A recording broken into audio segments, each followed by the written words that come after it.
За Улаанбархны халдвартай хүн найтай ханиах төдийд ойр байсан вакцин хийлгээгүй 10 хүний 9 нь халдвар авах эрсдэлтэй. Харин вакцин хийлгэснээр тус өвчнөөс 100% сэргийлэх боломжтой юм. Гэвч халдвар авсан иргэдийн 71% нь вакцинд хамрагдаагүй гэжээ. Иймээс нөхөн дархлаажуулалтыг зохион байгуулах хүрээнд улсын хэмжээнд дархлаажуулалтын байнгын 560 цэг, явуулын 345 цэг, нийтдээ 908 цэгийг ажлын болон амралтын өдөр утасгасан цагаар ажиллуулж байна.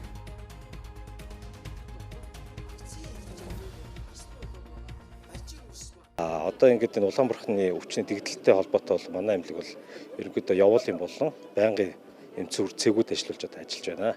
За явуулын цэгүүдээр болохоор одоо манайх 6 сарын 24-5-наас хойш одоо ерөнхийдөө 10 гаруй хоногийн тасралт багсан зорилцоолох амралтын өдрүүдэд бүх өдрүүдэд ажиллаад явуулын цэгүүрээр ажиллаж байна. За өндөр болохоор нэг вакцины их хэмж тэгээд вакцинатор сүлэгч тэгээд жолооч гэдэг 3 хүний бүрэлдэхүүнтэй ажиллаж байна. Одоогоор бол нэг 57 хүүхдэд вакцинд гэрээр очиж хамруулсан байгаа. Өнөөдрийн байдлаар Улаанбархан өвчний батлагдсан тохиолдлын тоо 11,016 болоод байна. Үүнээс 84.9% нь эдгэрсэн бол 6.3% нь эмнэлэгт, 8.6% нь өрхийн эрүүл мэндийн төвийн хяналтанд эмчилүүлж байна. Нийт хэвтэн эмчилүүлэгчдийн 9.4% нь хөнгөн, 82.5% нь хүндөвтөр, 7.7% нь хүнд, 2 тохиолдол нэн хүнд байна. Нас орсон 7 тохиолдлын олонх нь бага насны, тэр дундаа дархлаажуулалтанд хамрагдаагүй хүүхдүүд байгаа юм а. Мөн халдварын дархалт 10-аас 15 насны хүүхдүүдийн дунд өндөр байна.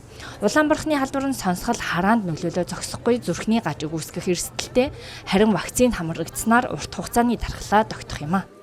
Монгол улсад хэрэглэгдэж байгаа Улаанбархан гахаа халдвар улаануудын эсрэг вакцин энэтхэг улсад үйлдвэрлэгдсэн дэлхийн эрүүл мэндийн байгууллагын батламжийг авсан олон улсад хүлээн зөвшөөрөгдсөн нөбийн хүүхдийн сан бол үйлдвэрлэгчээс хэрэглэгч хүртэлх энэ одоо бүх зохицуултыг хийж өгдөг ийм ханган нийлүүлэлтээр бол дамжуулан авч Монгол улсын одоо өрх сумын эрүүл мэндийн төв болох 600 гаруй нэгжээр дархлаажуулалтын тусламж үйлчлэгийг хүн амдаа хүргэж байгаа. Улаанбархан өвчний эсрэг нөхөн дархлаажуулалтыг эрчимжүүлэх мөн мэдээлэл өгөх өдөрлөгийг өнөөдөр улсын хэмжээнд эхлүүллээ. Энэ үеэр иргэдэд 6-аас 8 сартай хүүхдүүдэд хийх нэмэлт дархлаажуулалт, 10 сартаагаас 15 настай хүүхдүүдийн нөхөн дархлаажуулалт, тус халдварын талаар мэдээлэл өгөх юм а. Мөн хаалга бүхэнд хүрч хүүхэд бүрийг хамгааллын аяны хүрээнд явуулын баг гэрээр очин вакцин хийж байна. Нөхөн дархлаажуулалтанд хамрагдаагүй өнөөдөр 210,000 гаруй хүүхдүүд байна. За энэ хүүхдүүдийг хамруулснаар энэ хүүхдүүдийн ирээдүйд энэ Улаанбархан өвчнөд эргэгдэх, эрсдэх, халдвар авах нөхцөл байдал буурна байхгүй болно л гэсэн үг. Тэгэхээр 210,000 хүүхдийн амь нас эрүүл мэндийн асуудал яригдж байна гэсэн үг. За цаашлах юм бол бас одоо насан туршид өндөр настай хүнд өвчтөй хүмүүс гэлтгүү бүгд одоо нэрвэгдэж эрсдэлд орох магадлал байгаа учраас эрүүл мэндээ хүмүүхэн хамгаалах энэ одоо үүргийн хүрээнд за мөн төрийн байгууллага, эрүүл мэндийн байгууллагын үйл ажиллагаа хариуцлагын хүрээнд ажиллаж зохион байгуулагдаж байна.